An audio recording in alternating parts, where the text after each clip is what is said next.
कहानी का शीर्षक है जरिया।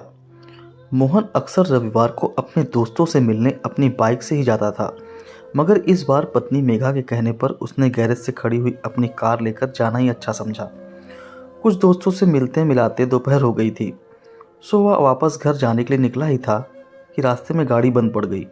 काफ़ी कोशिश के बाद भी गाड़ी स्टार्ट नहीं हो रही थी। पास के एक मैकेनिक को दिखाया तो उसने पूरी गाड़ी सर्विस कराने को कहा। मोहन गाड़ी वहीं छोड़कर अपने घर किसी ऑटो टैक्सी से जाने को सड़क किनारे आ गया, मगर आज धूप बहुत तेज थी। वो पूरी तरह पसीने से लथपथ हो गया। काफ़ी दूर तक कोई ऑटो टैक्सी भी नज़र नहीं आ रही थी। ऐसे में उसने वहां खड़े होकर इंतजार करने की जगह पैदल ही चलने का निर्णय लिया। अभी वह कुछ दूर ही चला था कि अचानक एक आवाज़ उसके कानों में गूंजी। कहाँ जाना है बाबूजी आपको?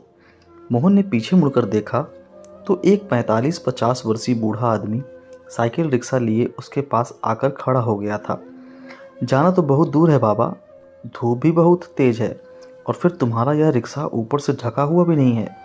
इतनी धूप में कैसे खींचोगे? छोड़ो, खींच लूँगा बाबूजी, आप बैठिए तो सही। वह दोनों हाथों को जोड़कर बोला।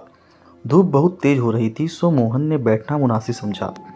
उधर एक और उस साइकिल रिक्शा वाले ने रिक्शा चलाना शुरू किया तो वहीं दूसरी ओर सूरज ने अपना ताप बढ़ाना शुरू कर दिया। मोहन पीछे सीट पर भले ही बैठा था, मगर उस रिक्शा वाले के पसीने की धाराएं बराबर देख रहा था और यह सब देख उसकी आत्मा उसे कचोट रही थी। एक बार तो मन हुआ कि वह रिक्शा से उतर जाए किराया देकर, मगर ऐसे में उस रिक्शा वाले को क्या लाभ? दूसरी किसी सवारी को बिठाएगा तो भी तो खींचेगा, तो भी तो पसीने से तरबतर होगा। तो इसके लिए रिक्शा पर आरामदायक तिरपाल लगवा देनी चाहिए, मगर कैसे कहूँ? चलो बातें करते हुए पूछता हूँ। शायद बातें करने से बढ़ती गर्मी से इसका ध्यान हट जाए और कोई इस बुजुर्ग की मदद हो जाए। बाबा, कौन कौन है आपके घर में? बाबूजी, मैं और मेरी पत्नी हैं। औलाद के रूप में भगवान की कोई कृपा नहीं हुई। ओह अच्छा, लेकिन बाबा इतनी दोपहर में रिक्शा क्यों चलाते हो? मेरा मतलब कोई नौकरी या दूसरा काम वगैरह? बाबूजी, मेरी पत्नी को दमे की बीमारी है, आज दवा खत्म हो गई है, पैसे की बहुत ज़रूरत थी इसलिए। और बाबूजी, इस बूढ़े को कौन नौकरी देगा? नौजवान तो बेरोजगार घूम रहे थे और काम धंधे को पैसा। कहते हुए वह चुप हो गया। वह बोलते हुए हाँफ रहा था।